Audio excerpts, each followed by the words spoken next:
Bienvenue à Roll, au deuxième épisode de notre podcast qui est dédié spécialement pour les membres en résidence d'Ergon, dont t'en fais partie. Merci. On s'est vu un matin au gym. Oui. Fait que je te redis bonjour encore une deuxième fois. Toujours ça qui est drôle avec les podcasts, c'est que tu as toujours une intro de comme 5-10 minutes, 15 minutes, puis là, finalement, mais tu commences, tu fais comme hey, bonjour, comment ça va? Puis aujourd'hui, je suis hyper content, comme avec tous les podcasts que je fais, mais spécialement pour la série des membres, parce que Ergon, ben, c'est un espace de coworking, c'est un espace de bureau, mais c'est une communauté. C'est des gens qui travaillent ensemble, qui développent des relations, puis particulièrement ensemble, on en a développé une quand tu es arrivé.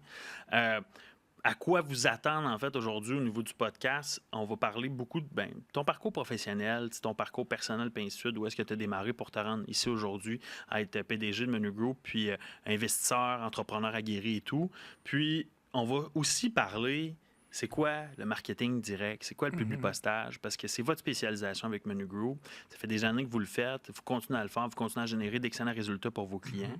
Puis, je suis particulièrement heureux parce que, pour tout vous dire, tu sais, Daryl, c'est un homme qui a un parcours principalement de vente, développement.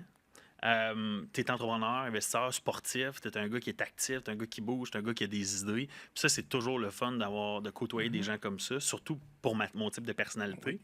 On est devenus des très, très bons amis, Exact. même mentors, je te dirais, puis on en Oui. parlait. Tu es toujours prêt à relever des nouveaux défis puis à aider les autres, puis ça fait de toi une personne hyper authentique puis accessible. Puis ça, en 2024, quand tu trouves une personne comme ça, tu veux t'accrocher après elle parce qu'elle peut t'élever, puis tu le fais très bien. Puis la chose, en fait, là-dedans, pourquoi je dis qu'on a une relation particulière, c'est que tu étais dans les premiers membres d'Ergon. Oui. Vers le troisième, ça doit. Oui. Je me souviens. Puis je me rappelle, on a vécu à ce moment-là, sans aller des détails, on a commencé à se côtoyer, puis je me rappelle, Ergon, on avait 8 membres, tu sais, total, après un mois et demi, puis c'était vacant la place, tu sais, mais on commençait à se côtoyer, ainsi de suite, puis on a vécu des situations personnelles un peu plus intenses au moment où ce qui était arrivé. Puis T'es à Barnouche, OK? non, mais Non, mais c'est vrai, effectivement. sans nommer quoi que ce soit, Oui, tu sais. oui. Mais ça nous a rapprochés, puis je trouve que ça fait la beauté du début de notre relation. Puis par la suite, bon, on a continué à la développer et à l'entretenir. Puis je trouve ça le fun de pouvoir t'avoir sur le podcast aujourd'hui parce que ça fait quand même un bout qu'on en parle. C'est son premier podcast. Pas je le Oui, dis. c'est vrai. Puis je suis convaincu que tu vas très bien faire ça parce que tu es un gars qui a beaucoup de vocabulaire puis qui verbalise bien. Puis je commencerai avec une première question. C'est quoi Menu Group? Menu Group, c'est une agence de publicité pour les restaurants. Nous autres, ce qu'on fait, c'est qu'on spécialise dans les stratégies pour amener les consommateurs à commander directement du restaurant. Je trouve qu'aujourd'hui, les restaurateurs ont de la difficulté avec soit l'inflation, le personnel et tout. Puis la place où ils ont beaucoup de misère, où ils négligent beaucoup, c'est le marketing. OK, donc, moi, j'ai développé une stratégie, parce que ça fait quand même 20 ans que je fais ça. Le public postage? Ben, le public postage. Puis le marketing. Une passion pour les restaurants. Puis, on a développé le public postage. Ça fait partie d'un outil qui est important, qui a fait tous les temps. Puis, les résultats sont concrets. Donc, nous autres, on s'assoit avec le restaurateur. On regarde un peu les défis qu'ils ont à relever. Souvent, un restaurateur va ouvrir son restaurant, va investir tout près de 200 ou 300 000 $ pour partir son resto, mais il n'y a pas de budget, puis il ne sait pas où commencer pour amener les clients et rentrer les clients pour rentrer chez lui. Donc, nous autres, on s'assoit avec lui et on sait que les stratégies qu'on développe, c'est qu'ils vont chercher les consommateurs qui sont autour de leur commerce. Puis comment qu'on rejoint ces gens-là? Parce que 80 de tes revenus vont venir des gens qui sont autour de chez toi. En restauration, pas mal tous les types de je te magasins. dirais- Retail, mettons, resto.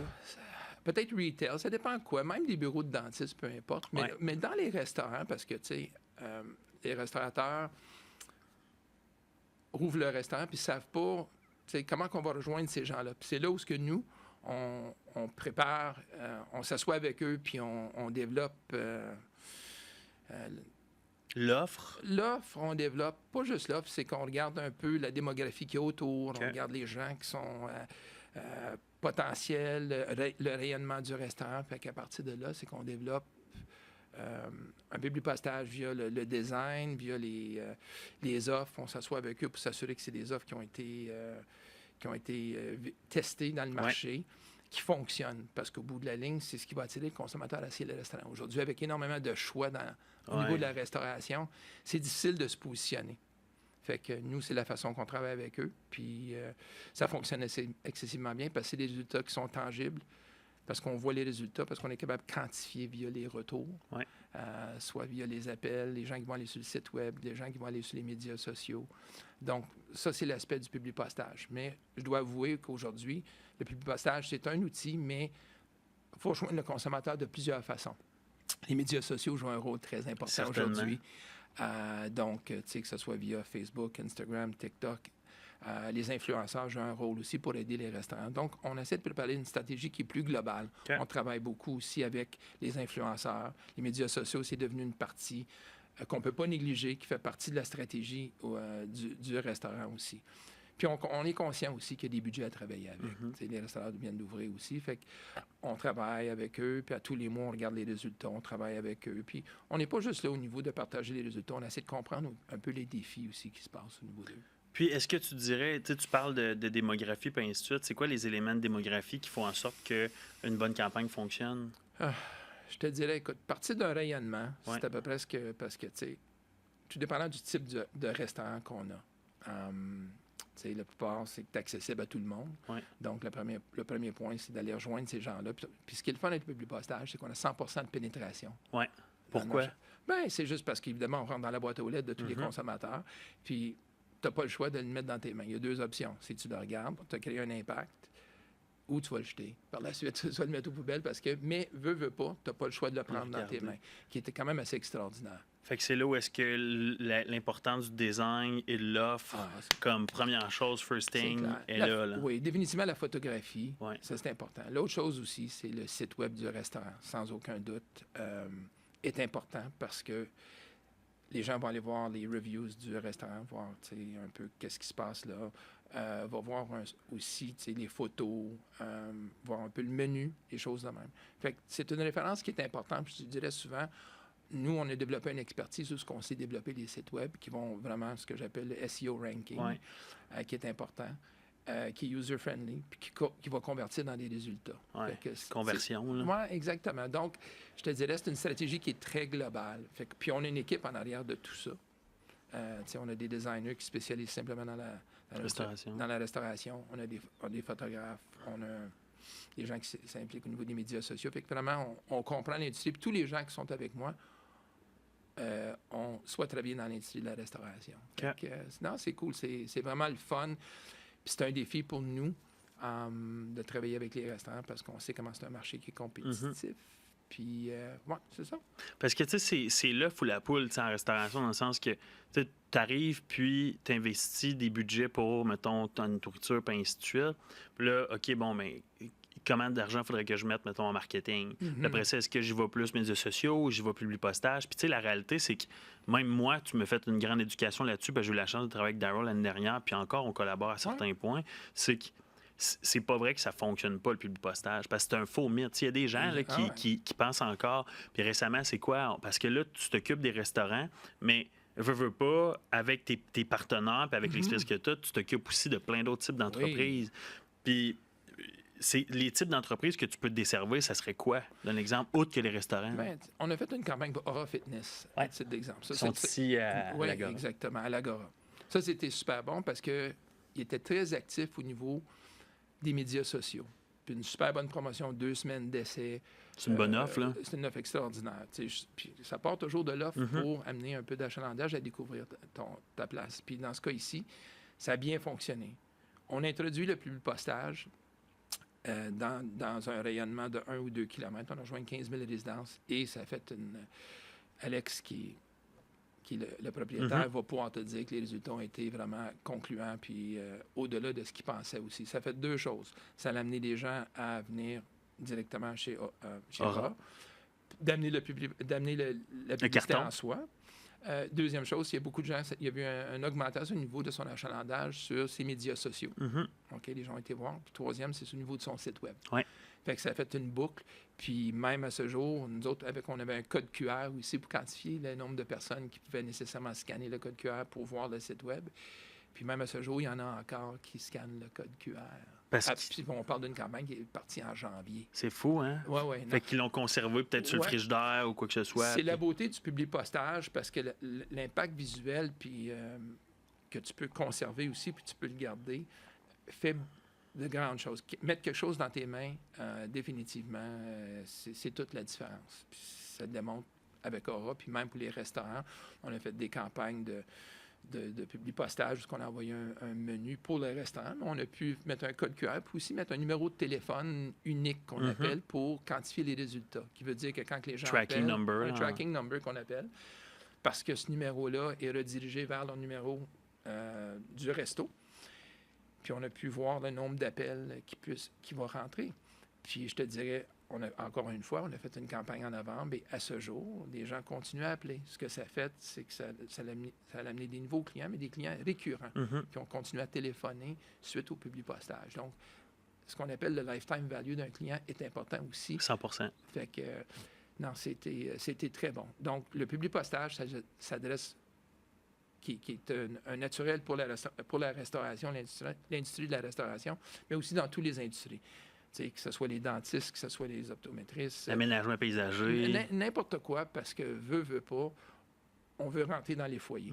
La plupart des gens, c'est la façon de pouvoir rentrer dans les maisons, les résidences des gens. C'est le publipostage le fait à 100%. Puis, ce que je trouve intéressant là-dedans, c'est que je donne l'exemple, tout est une question d'acquisition. Il y a beaucoup d'entrepreneurs que j'ai rencontrés, puis tu discutes avec eux, puis tu parles, mettons, marketing, puis ça coûte cher. T'sais. Mais la réalité, c'est que c'est un investissement pour être capable d'aller chercher un client, puis tu auras un pourcentage qui ne viendront pas, qui ne vont pas convertir, comme qu'un pourcentage qui vont convertir. Il suffit juste d'avoir un flow, en fait, un funnel qui est bien structuré dans l'optique de l'avoir. Puis, c'est toujours une question d'offre en soi. Puis comment tu fais pour déterminer qu'une offre est bonne? Comment tu prends le temps, mettons, quand tu rencontres, que ce soit un restaurant ou que ce soit un client ou quoi que ce soit, de se dire, si on y va avec cette offre-là, j'ai confiance avec mon expérience après 20 ans d'affaires qu'il y a des fortes chances qu'on puisse avoir une meilleure conversion? Je te dirais que on a un partenaire qui s'appelle DRMG, qui est notre partenaire stratégique de publipostage. Puis, ce qui est intéressant avec eux, ils sont à travers le Canada. Puis, on a pu déterminer des offres dans toutes les industries qui ont été testées à travers des années, dans toutes les industries. Donc, les bureaux de dentistes, que ce soit, etc. Chiropratique, que ce soit... Quoi, consultation gratuite, une offre 2 pour 1, etc. Fait qu'on est vraiment qualifié au niveau de conseiller le restaurateur ou le commerce quel genre d'offre qui va avoir la meilleure réussite possible. Fait qu'il y a quand même un peu de ce que j'appelle un peu de testing qui a été fait. Donc, ces offres-là sont vraiment un avant-plan pour le restaurant. T'sais. Fait que votre bagage ne vient pas seulement de tes années d'expérience, c'est tes collaborateurs qui en font. Tu sais, DRMG, c'est une grosse compagnie. Définitivement. Fait que tu vas chercher les stats. Puis... Oui, absolument. Est-ce que tu considères que, que d'avoir ce collaborateur-là ou d'avoir des collaborateurs en affaires, au lieu de juste essayer de le faire tout seul, peut t'aider à avancer? Bien, définitivement. Je pense que l'industrie de la publicité ou du marketing, ça évolue très rapidement. Puis d'avoir des partenaires aussi, surtout dans le publipostage, je te dirais, c'est une industrie qui est connue, mais peu connue. Je veux dire, parce que les gens ne l'ont jamais fait. C'est un mythe. Comment qu'on fait ça? Ça semble être compliqué. Ça me prend un designer. J'ai pas de designer. Ça me prend-tu des photos? Qu'est-ce que je fais? Donc, avec DRMG comme partenaire, puis d'avoir des gens qui connaissent l'industrie, c'est qu'on est capable d'offrir un meilleur service plus rapidement avec une expertise de ces gens-là que d'essayer de le tester nous-mêmes, etc., au détriment du client. Fait que quand on arrive, on a pas mal une bonne expertise pour pouvoir travailler avec le client puis de comprendre son industrie en partant. Quand on rentre, c'est pour qu'on y va ce que j'appelle nos features and benefits. On va rentrer puis essayer de comprendre un peu ses défis, qu'est-ce qui se passe. Il y a un côté humain là-dedans. Certainement. du restaurateur ou du commerce, tu sais, comme tel. Puis des fois, quand on ouvre un restaurant, que je te parle, on parlait ici de la restauration, Oui. c'est que les gens, quand ils font une ouverture, c'est comme... Tout est rapide. Oui. Tu sais, ils veulent ouvrir, puis etc. Puis ils n'ont pas pris le temps. Fait que nous autres, on essaie de prendre un recul avec eux, s'assurer que c'est un clé en main. Parce qu'on sait que déjà, faire les achats, le personnel, s'occuper de tout, là, en fait, là. puis c'est ce que j'appelle des propriétaires opérateurs. Oui. Puis, fait qu'ils investissent beaucoup de temps. Fait que, oui, c'est notre travail. Il y a beaucoup d'éducation. Puis une fois, tu sais, je te dirais, une fois puis on travaille des plans à long terme. Tu sais, c'est pas des choses qu'on fait. Tu sais, c'est un home run ou c'est un hit and run, puis après ça, c'est terminé. Tu sais. C'est vraiment une stratégie qu'on développe avec eux, puis on les suit tout au long du processus. Puis on fait, ça fonctionne pas toujours en partant, donc on s'ajuste en fonction de qu'est-ce qui se passe, etc. Tu sais. Fait que c'est vraiment, on est vraiment... Un accompagnement complet. Oui, définitivement. Puis c'est comme si on était propriétaire du restaurant. Ouais. Quand je rentre là, j'ai vraiment le sentiment, je ne suis pas là pour vendre quelque chose. Puis, tu sais, souvent, malheureusement, ils n'ont pas le mindset. Ouais. S'ils n'ont pas le mindset, ben, on ne travaille pas avec eux, tu sais. Mais je te dirais, la majeure partie, une écoute, tu sais, puis ça va bien à ce niveau-là. Tu sais, on a vraiment... Puis je te dirais, tu sais, où on parle beaucoup des médias sociaux, on reçoit de plus en plus d'appels des gens qui sont à la recherche de faire autre chose que les médias sociaux. Ils veulent une diversification, en fait. Oui, puis c'est là où le publipostage accompagne bien. Mm-hmm. Puis on a des très bons résultats, puis les restaurateurs sont très contents, puis c'est ça. Mais tu vois, nous, on a commencé à travailler un projet avec vous pour l'ouverture, le retour des vacances, en fait. Puis, dans notre industrie, j'ai regardé le travail avec Émilie, c'est que nous, mettons, le coworking, c'est un service de proximité. Tu sais. Ouais. Comme bureau privé, puis ainsi de suite, ça se peut très bien que tu sois un peu plus loin, puis selon, étant donné que c'est des termes flexibles et tout, puis tu veux pas avoir un espace de 5000 pieds carrés, bien, ça te dérange pas de faire un peu plus de distance, mais le coworking, c'est un service vraiment de proximité. Tu peux venir en marche, tu peux venir en vélo, c'est à 4 minutes, mettons, en voiture. Puis, ce qu'on est en train de planifier avec vous, c'est de faire une campagne de 15 000 en divisant en deux, même offre, ainsi de suite, mais sur des temps pour voir qu'est-ce qu'il y en a, puis de le jumeler avec des médias sociaux. Puis ce que j'ai trouvé le fun quand on en parlait, c'est que, étant donné que le publipostage, bien, pour, mettons, sur le site, c'est un QR code, on est capable de faire du remarketing par la suite. Exactement. Fait que, tu sais, je le vois, le flow, est-ce que c'est... Mais oui, puis tu sais, tu jumelles les deux, que la personne arrive, puis elle reçoit le publipostage. En même temps, tu sais que dans le secteur, tu as une campagne Google Ads qui roule pour des coworking, puis une campagne de Facebook pour présenter un peu le lifestyle de l'offre. Puis si la personne arrive, puis elle a un intérêt, elle scanne, fait que tu sais déjà qu'il y a un pourcentage, pour peu importe l'industrie, qu'il y a un pourcentage de ça m'intéresse, ça, le service pourrait être intéressant, je pourrais l'utiliser ou le produit. Puis là, tu peux l'embarquer dans un funnel où est-ce que la personne va avoir l'information qu'elle a besoin pour prendre une décision. Puis je trouve ça pertinent au niveau du publipostage de pouvoir le faire. Moi, j'en suis un parfait exemple. Certainement. Parce que moi, je reste peut-être à 1 kilomètre. Donc, tu sais, quand on était à la recherche du coworking, qui était proposé par mon contrôleur, Youssef, à ce moment-là, parce qu'on est venus les deux ici, puis la proximité, l'accessibilité, l'ambiance, tout. Je trouve que c'est tu veux sortir de la maison parce que veux pas. Il y a des gens qui ont les enfants à la maison, puis... Ou que ça fait 3 ans et demi à cause de la pandémie. Puis, c'est motivant aussi parce qu'il y a une belle ambiance. Tu as toutes sortes d'entrepreneurs, l'énergie est fun, c'est un super bel endroit. Fait que, c'est motivant aussi de venir travailler ici, là, parce que les gens sont dynamiques. Fait que c'est ça qui est agréable, mais effectivement, le publipostage, j'ai pas reçu le publipostage, mais... Tu n'étais pas encore ici, d'ailleurs, hein? Moi, je m'en veux pas. Exact. Mais je te dirais que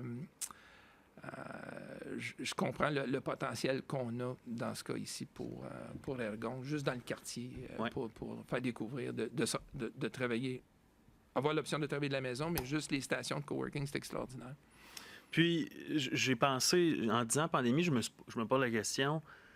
Pendant la pandémie, ça a été ultra difficile pour tout le monde. Les fermetures, les ouvertures, le domaine de la restauration, ça a frappé fort. Ouais. Qu'est-ce qui s'est passé pour toi à ce moment-là? Écoute, je dois t'avouer, j'étais chanceux parce que le type de restaurant qu'on travaillait à ce moment-là, c'est des restaurants de livraison. Okay. Fait que Livraison puis take-out? Ah, ben livraison, take-out. Tu ne fais pas take-out. Ouais. Mais c'est parce que du moment où la pandémie était annoncée, puis il y avait des fermetures de tous les commerces, puis je vais toujours m'en souvenir... François Legault annonçait les fermetures, puis il dit on ferme les restos. Là, j'étais comme, oh, Seigneur. Il dit la seule chose qu'on va garder ouvert pour les restos, c'est la livraison puis le take-out. Parce que si il fermait les restos, toi, c'était sur hold tout. Là. Ben, exactement, comme tout le monde. Ben oui, comme tout le monde. Tout le monde. Mais on était chanceux par rapport à ça. Donc, ce qui est arrivé, c'est qu'on notre business était en demande, où ce que les gens. Il y avait. On a la commande en ligne aussi des restaurants. Ça, c'est un aspect qu'on n'a pas parlé, mais. On a au-dessus de 250 restaurants où on fournit un système de commande en ligne pour que les gens puissent commander directement du restaurateur. Donc, on était... Sauf les frais. Sauf beaucoup de frais. Les frais sont beaucoup... Ouais. Ça ne se compare pas. Non. Donc, écoute, évidemment, on a vu une augmentation de 40 à 50 % de notre chiffre d'affaires parce que, veut pas, les gens avaient besoin de commander. De commander, tu sais. Je veux dire, il y avait peur d'aller à l'épicerie, etc. Donc, c'était fou, là. Puis même les commandes de good food et toutes ces choses-là, à ce moment-là. Ça a grimpé, ça? Oui, non, c'était fou. Puis tu regardais l'action à ce moment-là. Ça a grimpé. Mais aujourd'hui, évidemment, ça retombait un peu comme plus normal. Ouais, exactement. Sauf que pour nous, même après la pandémie, on avait une augmentation de 40 à 50 %. On a baissé d'à peu près 20 %. On a gardé quand même les tendances des gens de vouloir commander quand même de ces restaurants-là. Les habitudes de consommation, la façon de transiger pour commander la nourriture, a demeuré de commander au niveau du restaurant. Nous, comme je te dis, c'est que... Tu peux me vous voyer si tu veux, là, ça va me faire plaisir. Non, je te dirais que les frais des restaurants via les plateformes comme Skip Uber et DoorDash, c'est énorme pour les restaurants. On parle de 30 %. Donc, nous, on sait comment que les restaurateurs travaillent fort. Fait que nous, notre objectif, puis c'est ce que la commande en ligne a permis, c'est que les consommateurs peuvent commander directement du restaurant. Donc, ils économisent et on encourage l'économie locale. 100 %. Puis... c'est une belle alternative, Uber Eats, puis DoorDash et tout, mais ça reste que ça coupe une énorme marge de profit du restaurant pour être capable de pouvoir l'offrir à leur clientèle. Ce qui est...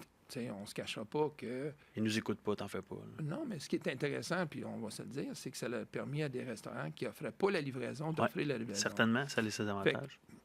Fait que ce que ça l'a fait, autant que c'était un compétiteur, c'est que ça l'a ouvert au niveau de commander davantage en ligne. On a créé des habitudes. Où ce que c'est un peu plus difficile pour les restaurateurs, c'est qu'ils sont un peu à la merci de ces plateformes-là. Fait que tous leurs clients... parce qu'eux autres font beaucoup de marketing pour attirer le consommateur à commander d'eux.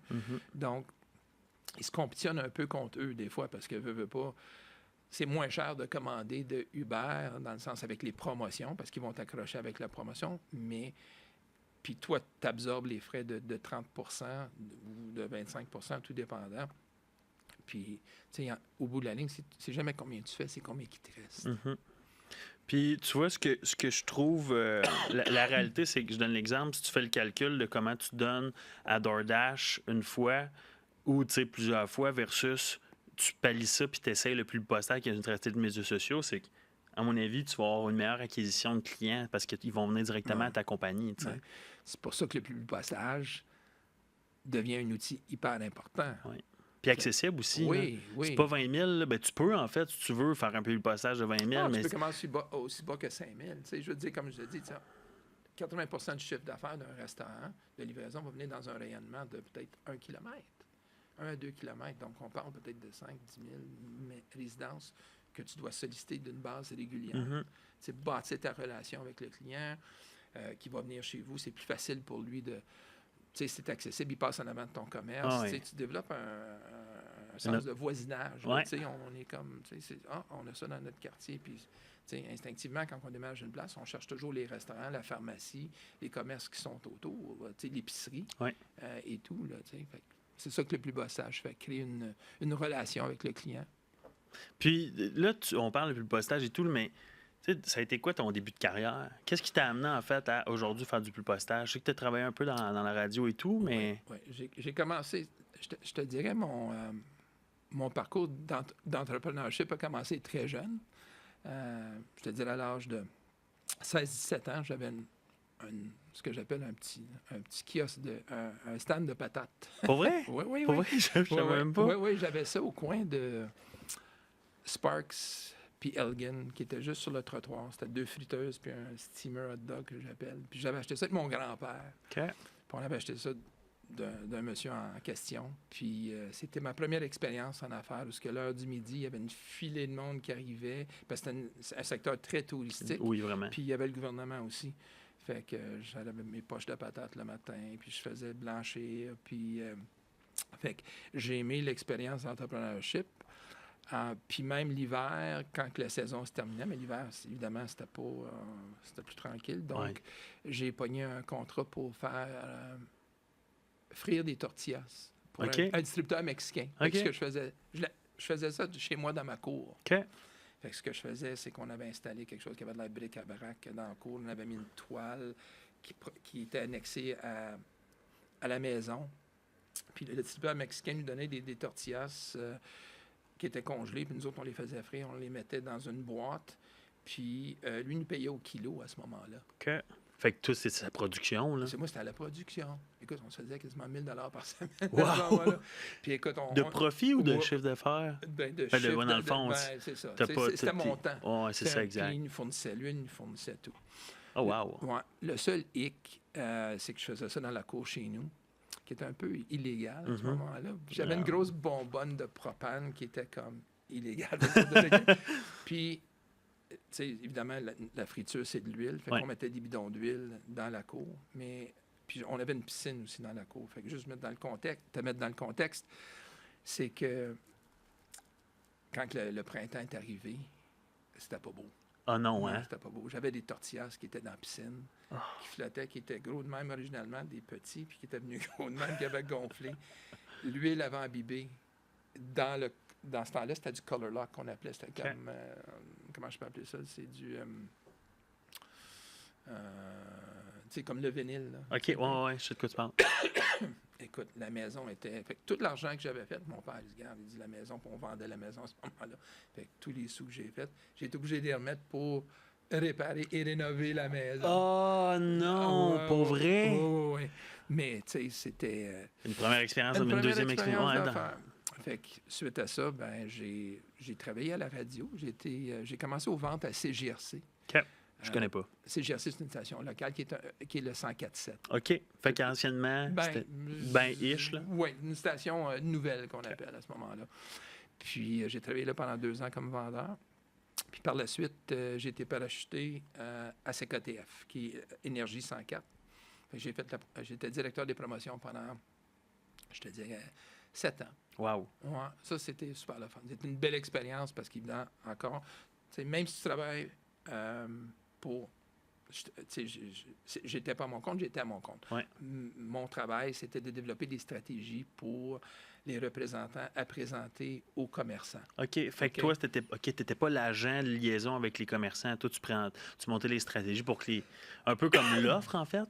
Exactement. Tu sais, mettons... De là, pourquoi t'es bon en offre? Un concessionnaire voulait faire une promotion pour un week-end, ben nous, on travaillait avec l'équipe. OK, on va amener...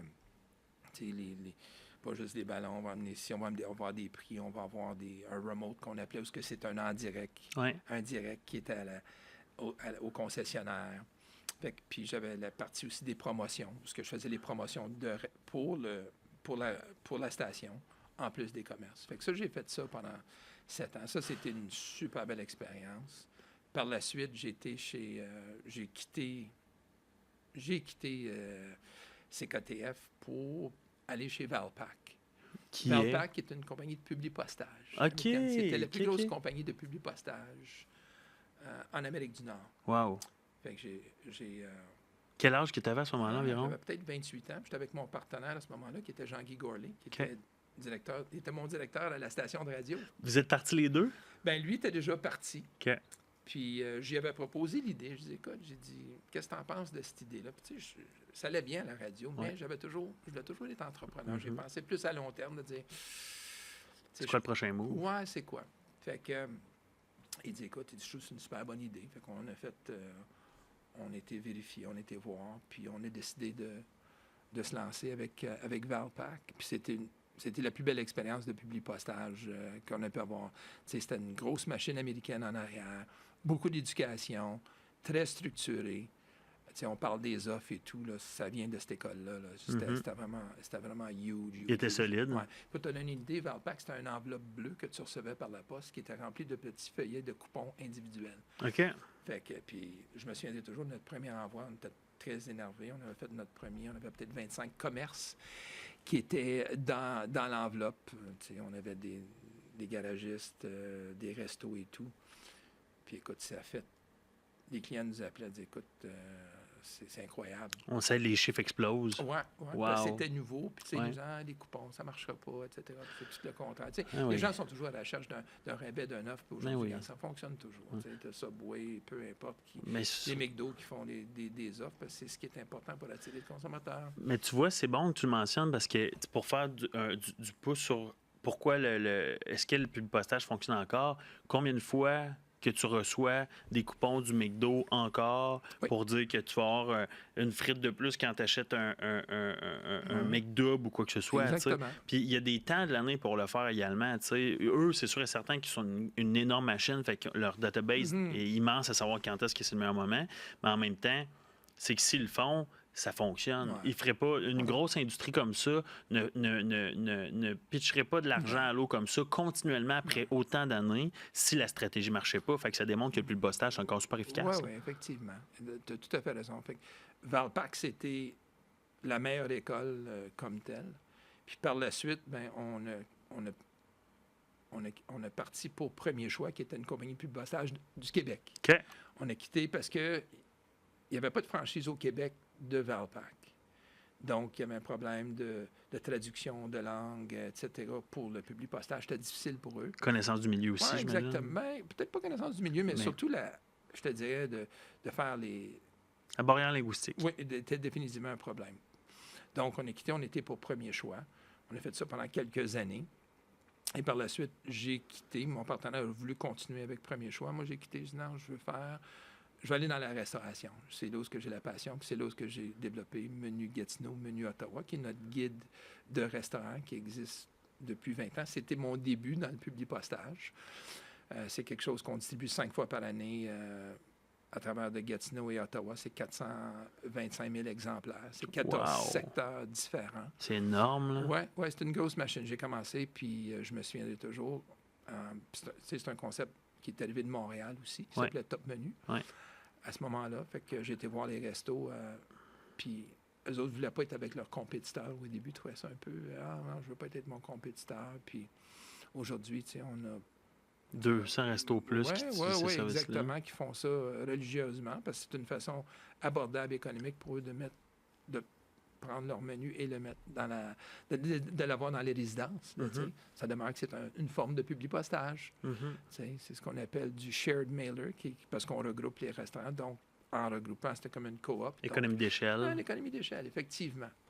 Fait que ça fonctionne bien parce que il y a certains, comme à Gatineau, à Ottawa, la démographie est quand même intéressante pour ça. T'sais. L'économie est, somme toute, bonne ici, étant donné qu'on est une région plus gouvernementale, fait que les salaires moyens sont plus élevés. C'est comme... c'est quand même large, l'Outaouais puis Ottawa. Là. C'est pas dense. Oui, puis tu sais, les restaurants du coin qu'on appelle sont très populaires ici à Gatineau Hall et à Ottawa. Les gens sont très fidèles à leur restaurant de quartier. C'est fou. Donc, c'est pour ça. Fait que ce véhicule-là, j'ai commencé avec Menu Gatineau, Menu Ottawa. Après ça, on a fait de la commande en ligne qui est avec Menu.ca, qui est notre partenaire de commande en ligne. Puis, on a développé aussi, suite à ça, on a le publipostage individuel pour les restos et les différents commerces. Et aussi les médias sociaux. C'est le même qu'on a un peu modifié, mais on a créé Menu Group qui regroupe tous ces services-là ensemble. C'est merveilleux. C'est ça. C'est un peu ça. Puis, parcours d'affaires, qu'est-ce que tu aurais fait de différent au départ quand tu as ouvert Menu Group, Menu Gatineau, Menu Ottawa, que tu n'as pas fait, en fait? Ou tu as fait, puis tu fais comment ça a été une erreur? Wow. Bonne question. Je pense pas que j'ai fait d'erreur avec Menu Gatineau, Menu Ottawa, parce que c'est un start-up. À ce moment-là, c'était du défrichage. Il fallait aller sur le terrain, il fallait rencontrer les restos, c'était du face-à-face. Il y avait un peu d'éducation à faire, un peu de conviction. Fait que j'ai fait les choses de la bonne façon, comme telle. J'étais bien entouré aussi. Tu sais, j'ai eu la brillante idée d'aller chercher une designer qui travaillait à temps plein pour moi. Parce qu'avoir quelqu'un à la pige, c'est pas toujours évident. C'est à la merci. Exactement. Fait que j'ai dit non, si je suis pour faire du développement, si on est pour mettre ça scalable, il va falloir que j'ai quelqu'un à temps plein. Et c'est ce que j'ai fait. Donc, je pense que j'ai fait les j'ai choses dès le début. Qu'est-ce que tu as optimisé de bord dans ce cas-là? Je te dirais, j'ai optimisé. Serais-tu rentré plus tôt dans les médias sociaux? Est-ce que tu aurais... À ce moment-là... Ben, je parle, mettons, peut-être au début, mais non, vas-y avec le début. On va pas aller trop loin. Début. Tu sais, je voulais pas trop en prendre en même temps. Puis je pense que je voulais focusser, puis je pense que c'est ça qui est important. Puis je pense que j'ai bien fait ça, de focusser sur travailler un produit. Parce que, tu sais, on devient excité de pouvoir faire plusieurs, parce qu'il y a plusieurs opportunités qui se présentent. Surtout des gars comme toi puis moi. Oui, écoute, tu sais, on voit des opportunités dans tout. Des fois, c'est pas des opportunités. Non. Puis, avec recul, c'en était une bonne. Il y a certains, peut-être, j'aurais peut-être pas fait l'expansion aussi rapide dans certains secteurs. Okay. J'aurais peut-être dû réduire certains territoires parce que j'ai voulu en faire rapidement m'installer parce que des bannières, à titre d'exemple, notre plus gros client, c'est Gabriel's. OK. Gabriel's, évidemment, il y a une quarantaine de restaurants à travers d'Ottawa, Gatineau. Donc, pour lui, c'est important qu'on soit partout, à l'échelle, partout. Puis, c'est pour ça qu'au début, puis il y a certains guides où on a commencé, parce que c'était pas nécessairement payé. Il y avait un break-even, mais il fallait le partir. Ouais. Fait que je te dirais que il y a peut-être ça où j'aurais dû peut-être dire, tu sais quoi... Attendre un petit peu. Oui, parce que c'est un grand territoire, tu sais, puis de se promener un peu tout partout, aller voir les clients, il y a ça prend un certain temps. Fait que... parce qu'il y a toujours... en tout cas, je nous connais, là, on est très look-alike, là, puis il y a toujours le côté de nos personnalités où est-ce que... Bon, on va faire, mettons, un exemple, la vente ou le développement, mais il y a quand même un côté administratif, là, surtout en start-up. Tu n'avais pas une équipe comme tu as aujourd'hui. Il faut rendre les informations. Peut-être à ce moment-là, c'était différent, mais aujourd'hui, dans le CRM, il faut prendre le temps de prendre le temps. Puis si tu le prends pas, ça joue contre toi à court, moyen puis long terme. C'est définitivement le processus d'aujourd'hui versus avant est tellement différent. Parce qu'avant, on envoyait un fax au client. Aïe! Non, sérieusement. C'est incroyable. C'est incroyable. Non, mais on parle de peut-être 15 ans passés. Là, pour l'approbation du montage, tu as envoyé un fax au client. Là. C'est fou, hein? Ouais. Puis tu as passé à travers toutes ces évolutions-là en restant actif et à l'affût, en fait, de nouvelles technologies pour t'assurer de répondre à ta clientèle. Là. Je ne voulais pas rester un dinosaure. Non, 100%. Parce que ça pivote très rapide aujourd'hui.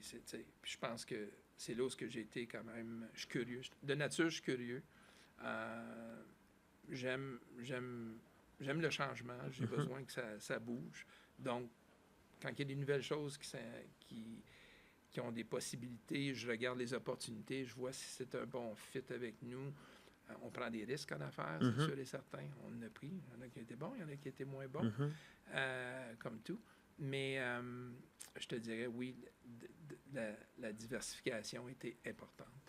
Puis, je vais faire du pont sur prendre des risques, mais en même temps, ces risques-là que tu prends, ils doivent, d'un certain point, rester en fonction de tes compétences parce que plus que tu avances, plus que... Au début, quand tu te lances en affaires, tu prends un risque, mais tu prends un risque complètement soit un peu calculé ou pas calculé parce que tu sais pas où est-ce que tu es bon, en soi.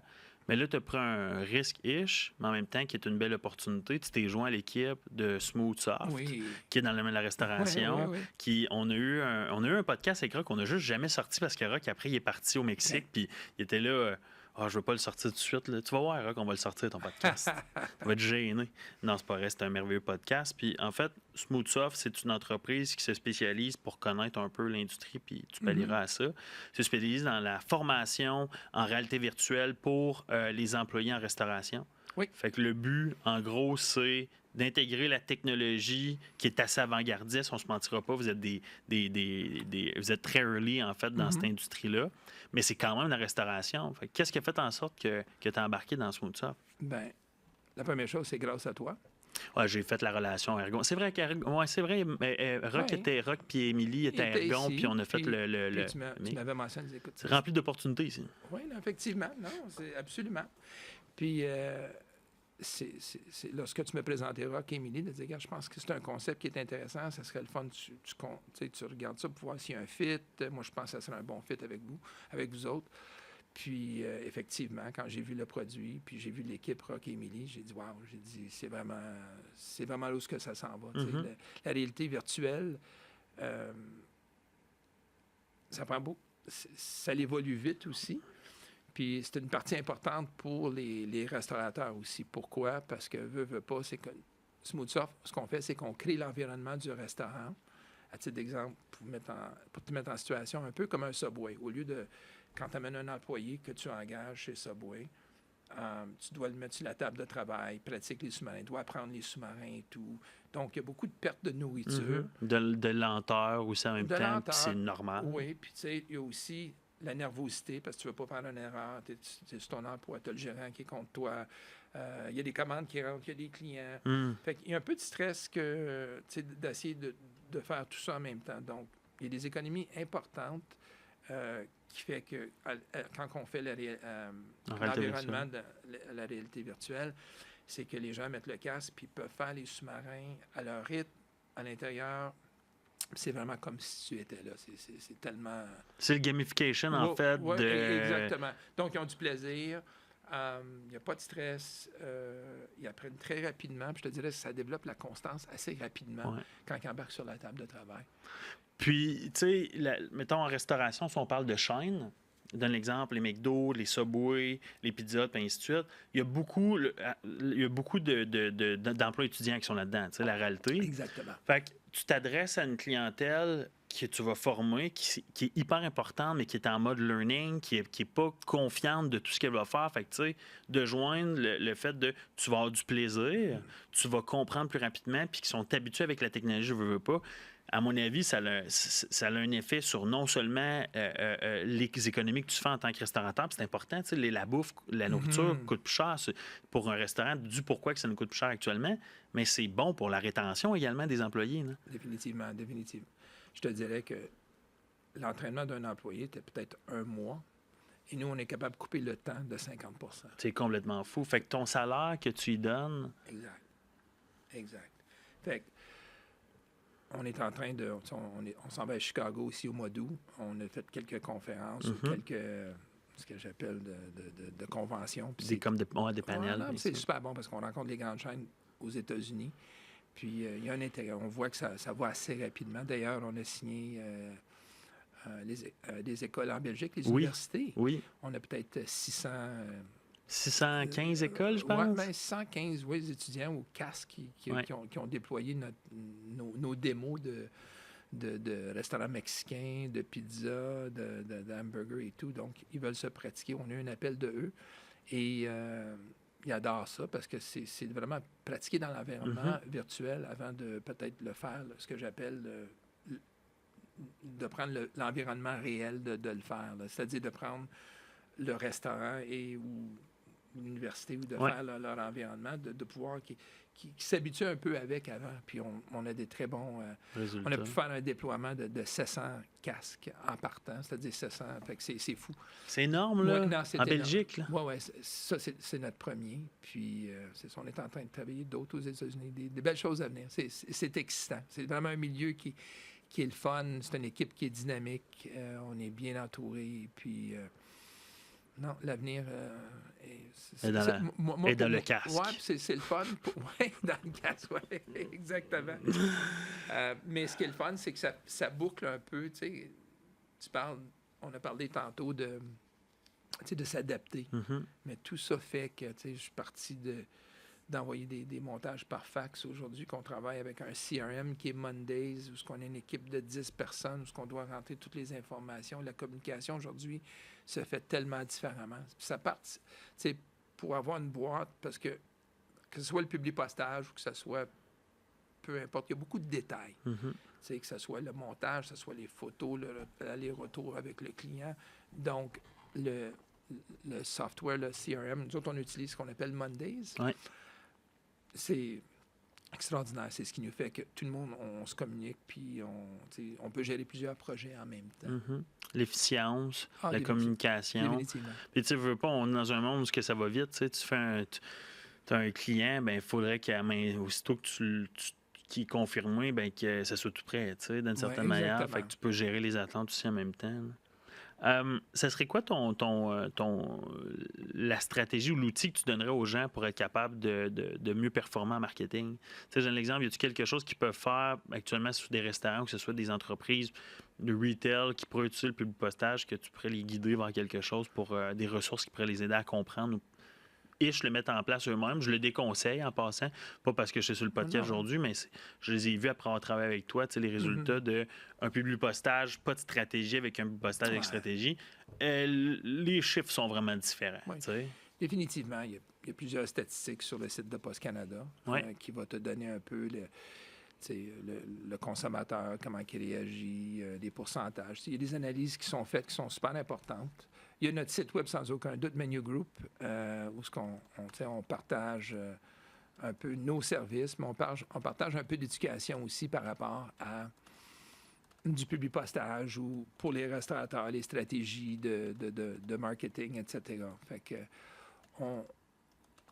je te dirais, il y a beaucoup de sources aujourd'hui online que tu peux t'informer, mais je te disais, évidemment, c'est comme tout, il y a beaucoup d'informations, quelle est bonne, quelle n'est pas bonne. Oui. Nous autres, on a l'expertise parce qu'on travaille là-dedans, puis on a un bagage d'avoir travaillé autant de commerce. Au bout de la ligne, c'est qu'on fait un discovery call au début pour comprendre un peu les défis, c'est quoi les objectifs, etc.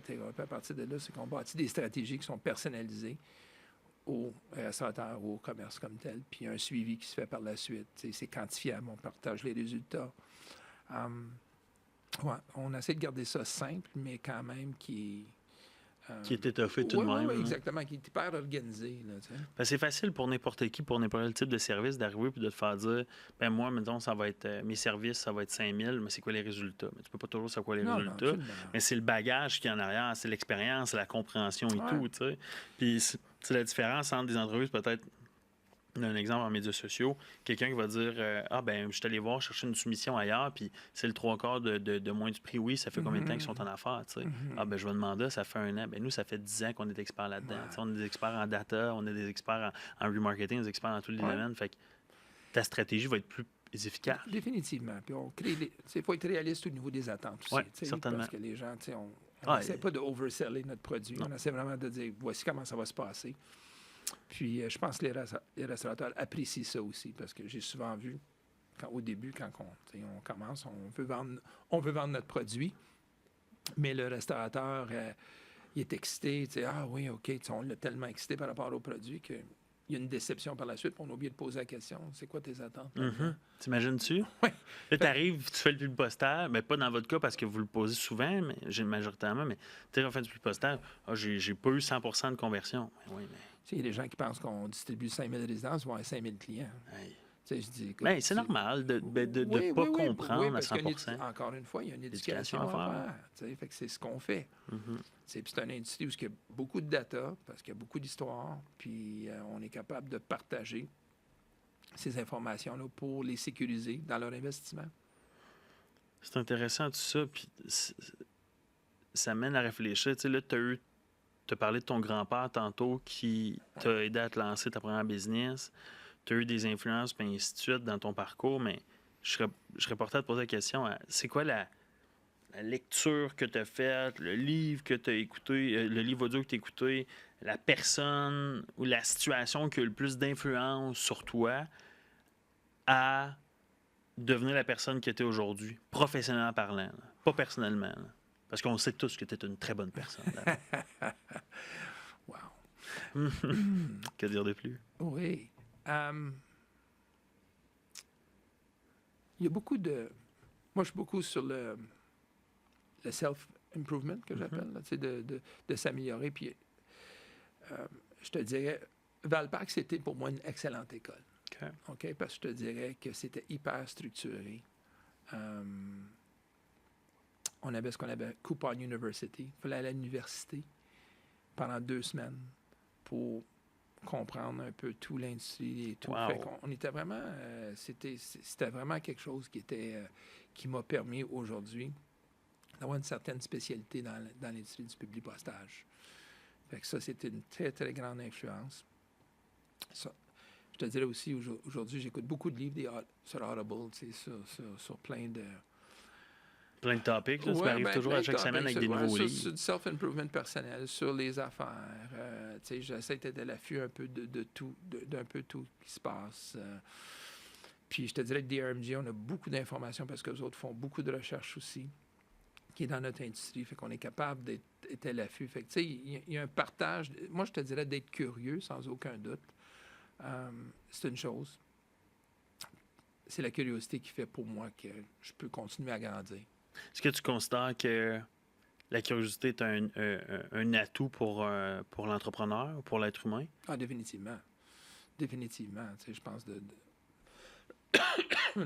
pouvoir grandir personnellement, c'est à tous les niveaux. Tu sais. Mais puis je pense que aujourd'hui, c'est sûr qu'il y a information overload que j'appelle. Tu sais, il y a tellement d'informations. Tu sais, on se fait solliciter, bombarder. Tu te sens mal de même pas tout ce qu'on consommer. Oui, exact. Tu sais, les plateformes, que ce soit TikTok, Instagram, tu sais, YouTube, Facebook, tu peux LinkedIn, passer des YouTube. heures. Tu sais, mais c'est juste d'avoir assez de discipline pour... Tu sais, il y a des moments pour le divertissement, mais il y a des moments aussi où on doit mettre du temps pour l'apprentissage. Moi, je pense que 30 minutes à 1 heure par jour, 30 minutes le matin, 30 minutes le soir, d'aller chercher du product knowledge ou d'aller chercher de s'informer dans notre industrie. Ça nous garde motivés aussi à faire ce qu'on veut faire aussi. Tu sais. Ce qui serait fou, éventuellement, ça serait justement avoir un réseau social où est-ce que c'est que, puis là, on parle pas de LinkedIn, mais c'est un peu comme la manière que tu le consommes sur TikTok puis sur Instagram, que c'est que par rapport à des sujets business qui t'intéressent. Tu sais. Puis pas genre, voici mes produits, regarde comment que ça se fait. Tu sais. C'est quand que tu scrolls des choses qui pertinemment vont t'apprendre quelque chose. Là, hier, on en parlait, puis fort, je m'abonne, je pense, là, mais Masterclass. Oui. Tu sais, Masterclass, c'est un bijou, en fait. C'est le Netflix 3.0 pour les gens qui veulent développer différentes aptitudes, puis juste, comme on parlait de Mark Cuban, qui pour faut que je l'écoute. C'est le startup business. Tu sais. Ça, c'est des gens qui sont le fun à écouter. Tu sais. Je veux dire, c'est des gens qui sont ce que j'appelle down to earth. Là, tu sais. Ils sont vraiment... sont là pour te donner du product, sont là pour t'aider. Tu sens que même dans le podcast, là, je veux dire, ils sont très ouverts, sont très... Share the knowledge. Oui, share the knowledge, oui. Je pense que c'est ça. Tu sais, le mentor, d'ailleurs, tu sais, en étant sur Shark Tank, etc. Hey, c'est un ça fait des années. Oui, ça fait des années. Tu sais, puis, tu sais, il lui disait que quand il décide d'investir dans une entreprise, il voit le potentiel de l'entreprise. Il lui dit à base la première chose qui est importante pour lui, c'est les gens qui sont en arrière de l'entreprise. Il dit, si je vois que c'est des gens qui ont qui travaillent, ils ne sont pas juste là pour faire un home run ou ils veulent nécessairement... Un quick hit de cash. C'est un quick fix ou juste penser de faire l'argent parce qu'ils sont sur Shark Tank. Ben ça va leur demander du involvement, puis il voit ça. Là. Fait que ça, c'est important pour lui. Puis il y a un parcours assez extraordinaire. Fait que, c'est motivant d'aller voir, d'aller écouter ces gens-là, puis... De juste apprendre. Oui, définitivement. Puis tu parlais des masterclass, c'est un peu surtout. Fait que, c'est des choses qui te demandent peut-être 30 minutes, 1 heure, mais c'est fast-paced. C'est bien fait. Aujourd'hui, il y a tellement de bonnes choses. C'est incroyable. T'sais. Mais tu sais, le 30 minutes, 1 heure, cette semaine, j'ai pris un 2, parce que là, je regardais mes semaines aller, puis je suis très... beaucoup de discipline, mais avec souplesse là, maintenant, davantage. Je suis moins rigide avec moi-même, tu sais. Mais il y a des... je me posais la question comment j'utilisais mon temps. Puis je me suis pris la main dans le sac à être plus souvent sur les médias sociaux depuis comme environ 1 mois et demi, 2 mois. Un peu plus fatigué, un peu moins motivé, puis ainsi de suite, après avoir fait ma course et tout. Puis là, cette semaine, je pense avant hier, j'ai pris le temps de regarder, bon, mais dans une semaine, c'est combien qu'on a d'heures? T'sais, on a 168 heures, je pense, dans une semaine. Combien d'heures que je dors, puis ainsi de suite. Puis là, c'est une question d'y aller avec la souplesse, dans le sens que c'est pas parce qu'à la fin de ta journée, dans ta journée, tu as 8 heures de plus que tu es obligé de faire 8 heures de business. Mais si tu l'intègres dans ta routine, à dire, OK, ben je me donne pas le choix, surtout en affaires, tu n'as pas le choix de rester à l'affût des nouvelles technologies, à l'affût de l'information de ton industrie, puis ainsi de suite. C'est comme ça que tu vas mieux performer, puis tu vas avoir un edge sur tout le monde. Mais intègre-le dans ton horaire, le fait de prendre la demi-heure. Parce que la demi-heure là, sur Facebook et Instagram, la passe vite. Elle passe très vite. T'en vaut même pas passer. Tu es obnubilé par le contenu, puis à un moment donné, tu fais voyons, qu'est-ce qui se passe? Tu es fatigué parce que tu as eu ton téléphone pendant comme 45 minutes devant le visage. Puis là, ben, je suis pas motivé pour quoi que ce soit. Mais si tu l'intègres le matin, le midi ou le soir dans ton agenda. C'est fast-paced. C'est fast-paced. 30 minutes. Tu swipe, tu regardes des choses. Ça te garde stimulé. Les endorphines, ça te garde vraiment. La dopamine. C'est ça. Oui. Ouais, puis il y a des études qui le prouvent là-dessus, à quel point c'est du instant gratification. Tu sais, comme, c'est cool, c'est intéressant. Puis, tu sais, les grosses industries connaissent ça. Ils savent comment ça fonctionne pour qu'on puisse continuer du coup. Définitivement.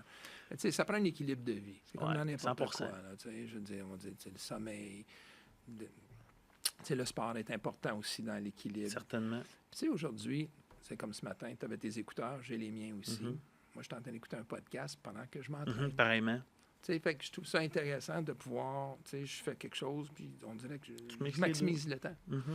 Puis je trouve ça super bien, puis tu sais, j'adore faire ça. Fait que, tu sais, la demi-heure que je m'entraîne, ben, je suis capable aussi de prendre cette demi-heure-là, puis écouter un podcast aussi. Fait que je fais deux choses en même temps. Fait que c'est le fun. C'est important. Fait que t'es l'affût d'être curieux, sans aucun doute, mais ça, puis tu deviens passionné. Je pense que quand tu es curieux, tu deviens passionné par rapport à ton industrie, par rapport à ce que tu fais. Moi, je pense que c'est bien important. Bien, tu m'ouvres la porte à la dernière question que j'ai pour toi par rapport au podcast d'aujourd'hui. C'est comment tu fais pour découvrir qui t'es vraiment, puis tu sais, c'est quoi ta mission de vie, tu sais? Parce que tu me mentionnes, tu deviens passionné. Comment tu fais pour la trouver, cette passion-là?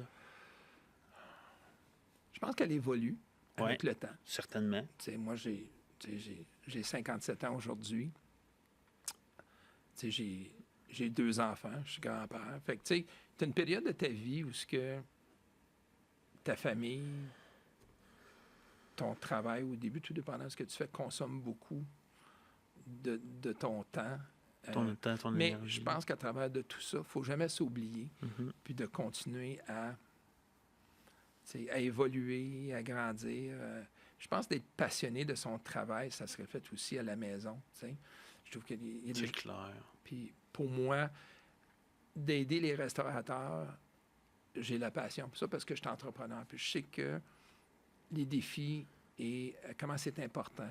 T'sais. Fait que quand je rentre là, je suis excité. Chaque fois, je me réveille, puis j'ai hâte d'aller faire des rencontres, de faire du développement, de parler au personnel, de parler à mon staff, à mon équipe. On regarde ce qu'on travaille dessus, parce que c'est toujours de la création. Je suis chanceux parce que chaque jour, c'est jamais pareil.